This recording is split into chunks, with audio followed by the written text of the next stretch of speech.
বন্ধুরা, তোমাদের একটা ঘটনা বলি, জানো তো? আমি তখন কত হবে, 5-6 বছর বয়স। তখন আমার সঙ্গে আমার মকর মকর পাঠিয়েছে। মকরের নাম হচ্ছে মমতা। আর মমতা এসে ওর মাকে বলেছে, আমাকে দেখে পছন্দ হয়েছে, দেখে মনে পড়ে পছন্দ হয়েছে, দেখে বলছে যে আমি করবীর সঙ্গে মকর পাঠাবো। মমতার মা এখানে থাকতো। মমতার বাবা মারা গিয়েছিল, শ্রীরামপুরে ওদের বাড়ি ছিল। ওর দিদি ওখানে থাকতো শ্রীরামপুরে, আর মমতাকে নিয়ে মমতার মা এখানে থাকতো, মামার বাড়ি, আমাদের বাড়ি ওখানে। এদিকে আমি বলছি, তোমার সঙ্গে আমি মকর পাঠাবো না। ছোট বাচ্চা, আমি কি জানি মকর পাঠাবো না? কেন তোমার সঙ্গে মকর পাঠাবো? আমি কি তোমাকে চিনি যে মকর পাঠাবো? বলে দিয়েছি স্কুলে। রঘুনাথ বালিকা বিদ্যালয় স্কুলে পড়তাম। ওর নাম মমতা, ওর নাম করবি।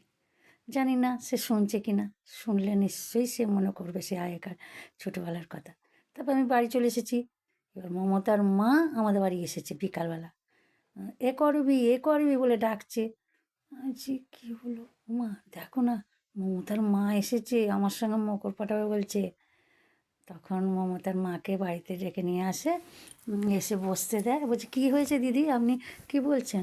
বলছে, দেখো না, তোমার মেয়েকে এত পছন্দ হয়েছে, তোমার মেয়ের নাচ দেখে পছন্দ হচ্ছে। আমি তো ছোটোবেলা থেকেই নাচতাম, 3 বছর বয়স থেকে।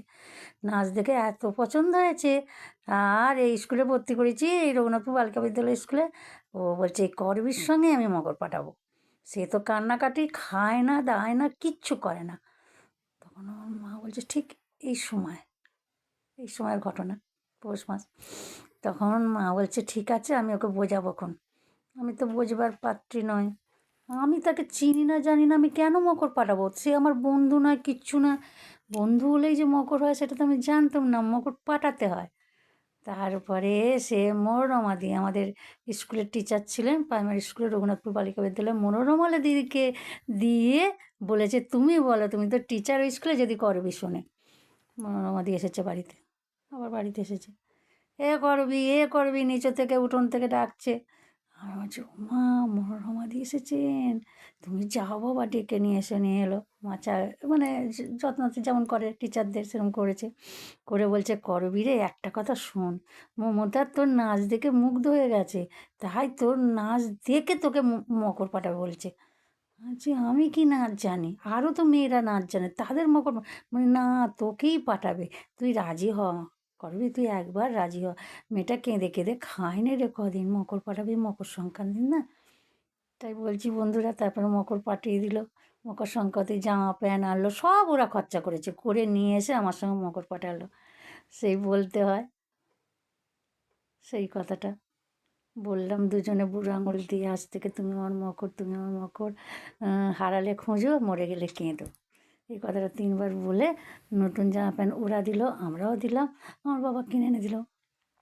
ওর ছোটো মামার সঙ্গে আমার বাবা একসঙ্গে বেনি ইঞ্জিনিয়ারিং কোম্পানিতে চাকরি করতো। ওর ছোটো মামা আমার বাবা মামার বাড়ি থাকতো, তারপরে চলে গেছে, গিয়ে অনেক বছর চলে গেছে। কিন্তু মামার বাড়ি এলে করবি করবি না, মকর থুড়ি, মকর মকর করে ডাকতো।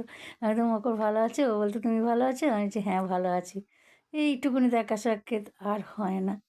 এবার খোঁজ খবর নিই, আমার ভাই তো ওইদিকে যায়, পালপাড়ার দিকে।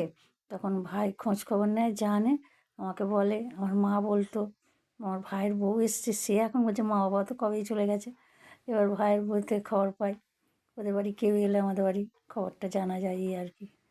তাই বলছি, ছোটোবেলার কথা ভোলা যায় না। কেন বলো তো বন্ধুরা? ছোটোবেলার তো একটা বাচ্চা বয়স, সেই বয়সে আমি ভুল করতেই পারি, ভুলটা বড় বয়সে সংশোধন হয়ে যায়, বা বুঝতে পারি যে মকর জিনিসটা কী। তখন আমি জানতাম না মকর কাকে বলে, এখন অনুভব করছি। মকর সংক্রান্তির দিনে কী সুন্দর চান করে সবাই, মকর পাঠায়। আমার মকরটা নিশ্চয়ই ভালো আছে, স্বামী সন্তানদের নিয়ে শান্তিতে সংসার করুক, এই কামনাই ভগবানের কাছে জানাই। এই বলে রাখছি। আমি করবী চক্রবর্তী বললাম, মকর সংক্রান্তির উপলক্ষে গল্পটা বললাম, নিজের ঘটনা।